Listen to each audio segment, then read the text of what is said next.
Yo, what's up guys? Kumusta?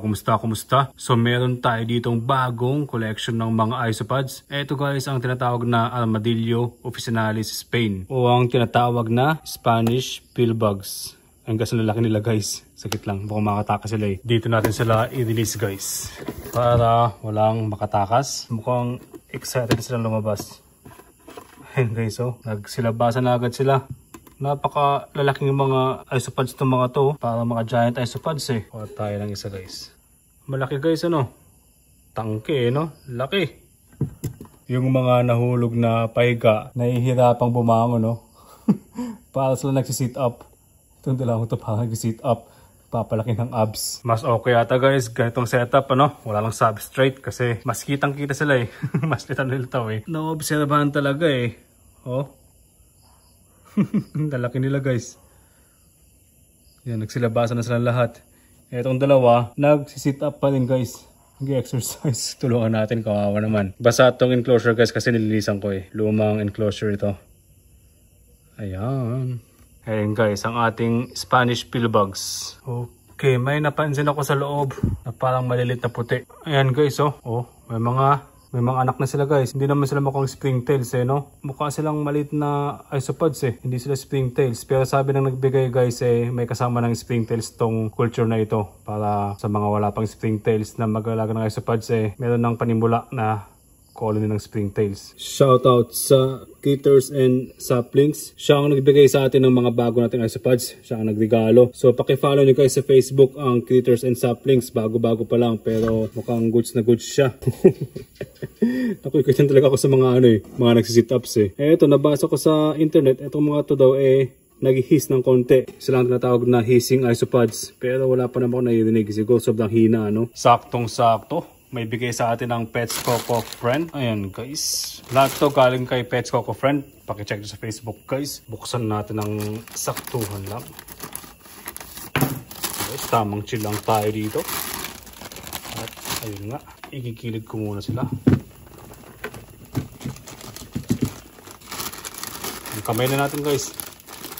Actually, masarap maglaro ng lupa eh. Ayan. So pagmasdan nyo na sila guys, shy type din itong mga to. Kaya baka hindi natin sila masyadong makikita. Maganda yung substrate guys. Tapos kailangan ng sphagnum moss para mag-retain ng humidity. Pero dahil sobrang init ngayon dito sa Pilipinas mag-iingat tayo at baka biglang tumaas yung humidity sa loob ng sa enclosure ng ating mga alaga. Baka ma-steam cook sila. Kakamis mag-setup ng mga ganito para nag-setup ng enclosure ng mga tarantula noon sa UK. Kailan kaya tayo magkakaroon ng tarantula guys? Please Lord, bigyan nyo na ako ng tarantula.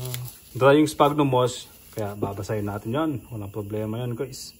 So yung iba nasa zero na ng substrate natin sila dyan guys. Napagmasa naman natin sila. Tsaka baka na-stress out na sila kasi maliwanag yung setup natin eh. Yung mga ibang isopods kasi guys ayaw ng sobrang liwanag. So baka isa sila doon.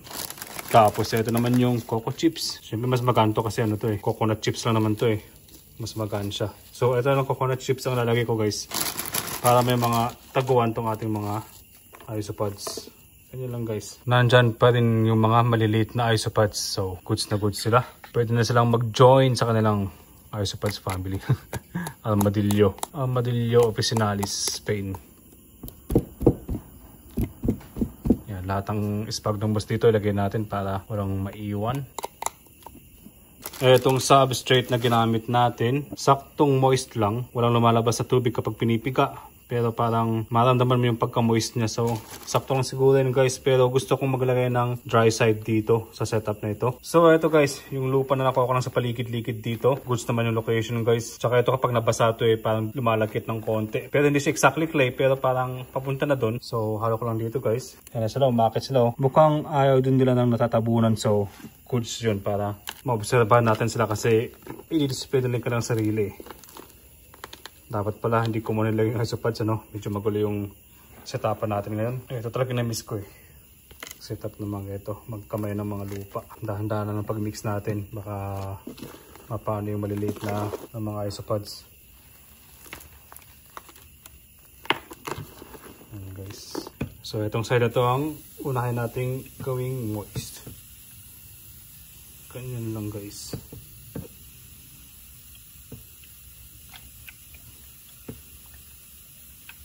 Tuwan lang natin. Ito yung ating chicken feed. Itong mga isopods guys, kumakain din ng chicken feed guys.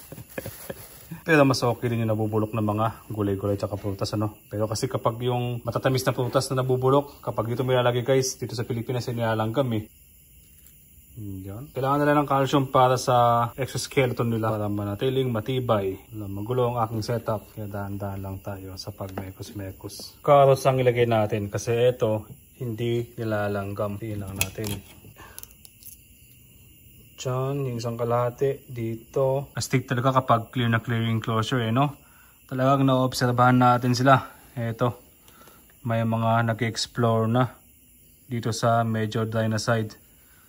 Hindi kaya mas hiyang nila ang medyo dry na side. No? May isa dito, may isa rin doon sa gitna. Dalawa sila guys. Maraming salamat Critters and Saplings sa mga bigay mong isopods. Ang astig ang lalaki, mga tangke ng isopods no, lalaki. So yun guys, maraming salamat. Check nyo yung Critters and Saplings. Follow nyo guys. So ito yung ating takip. Top ventilations lang pero marami naman butas. So yun, maraming salamat guys. Chill lang tayo lagi dito sa Schizo para Philippines. Yeah.